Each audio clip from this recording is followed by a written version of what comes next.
Our fellowships. We have the Media Arts Fellowship, and that is part of the Chris Awards and the Columbus International Film and Video Festival. Last year it was held in November, so we just did awards. They are thinking of switching it to April, I think, April or May. So we are not sure, especially since we are currently hiring a new director to take over Ruby Harper's position. We're not sure how that's going to work out. We might not have that fellowship this year. But they are now with CCAD. Jeremy Henthorne, and the festival is housed with CCAD, so that might be a good contact.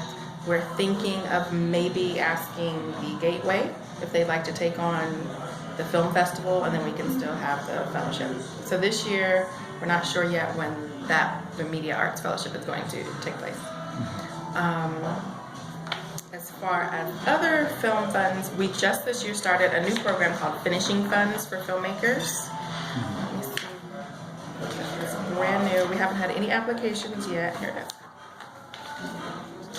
And it's up to $2,500 to offset post-production costs. So any editing, sound, color correction, those kind of costs.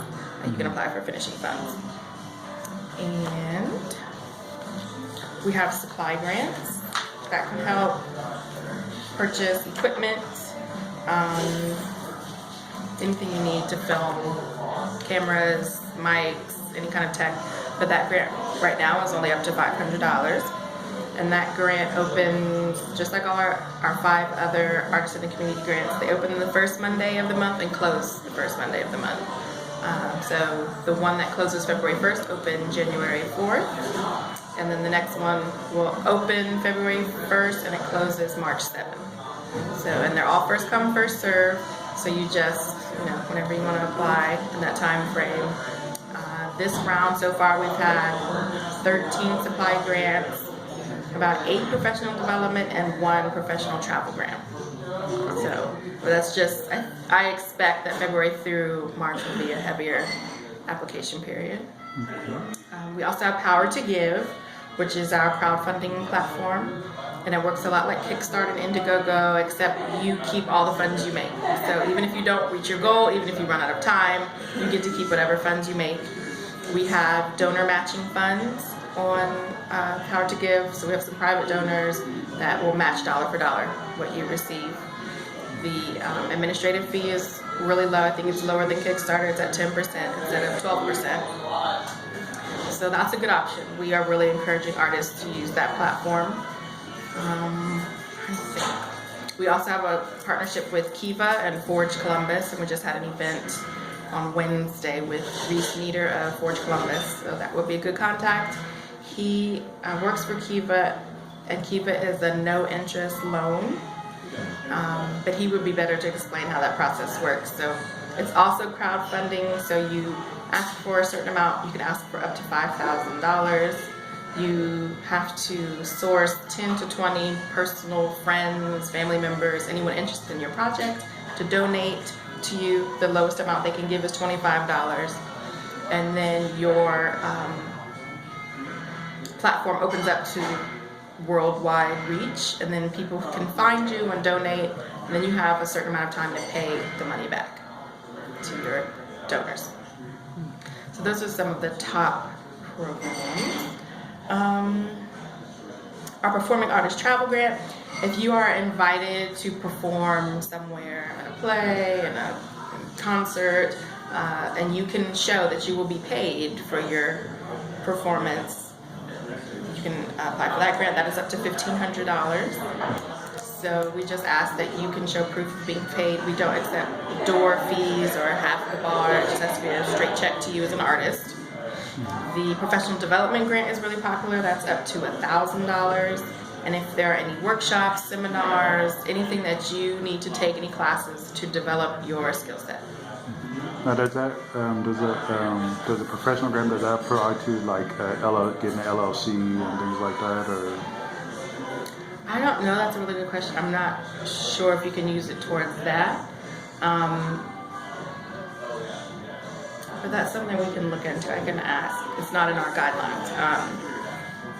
I don't know how that would work. It could maybe if you were taking a class that taught you how to become an LLC, that might work. Okay. I'm not sure.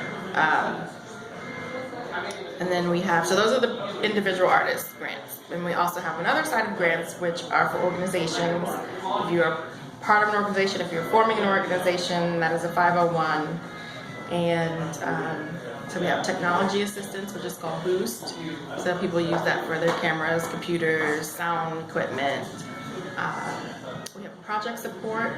A lot of individual artists use that because it's a great way to fund projects that are happening and that you're planning. But if you are not a 501 as an individual artist, you need to find a fiscal sponsor. And we do offer fiscal sponsorship, but we recommend finding another fiscal sponsor in the community that can support your project. So that's an option. Project support is really popular. And operational support, organizational support is really for larger organizations that are 501s in the community. So that's our basic grant overview. Okay. And where can an artist or individual find out more information about? You should go to gcac.org. That is our homepage. So it looks like this. Really colorful. And we have it organized into artist sections. So you will go to grants and services. And we have for organizations, all the types of grants are listed. And then we have for individual artists, we have the fellowships listed. We have our artist grants, our arts festival, resources, our artist directory. And under the artist grants, which is important, we no longer do paper applications. We haven't done them for a very long time. So you would need to go to goarts.com. That is our platform. So we have how to apply, who can apply, the deadlines, all the information is there, but you go to GoArts. And it looks like this.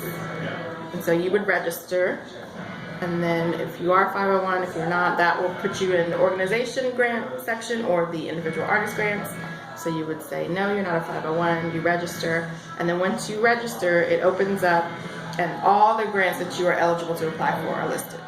So we really encourage people to make sure you read through our website to see what grant you'd like to apply for.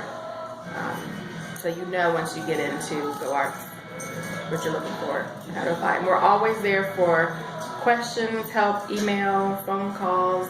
We will sit down with you and do a draft review of your proposal up to a week before the deadline for the grant. And I really encourage artists to use draft review services because it can make or break your grant application. And we receive all applications, go through them, give our recommendations, and then we hand them over to the board, and the board makes the final decision as to who receives grants. You can have 2 grant applications open a year, so a lot of people apply for supply grants and professional development at the same time. Those are 2 really popular categories. And that's it. Those are the major points. Alrighty, thank you.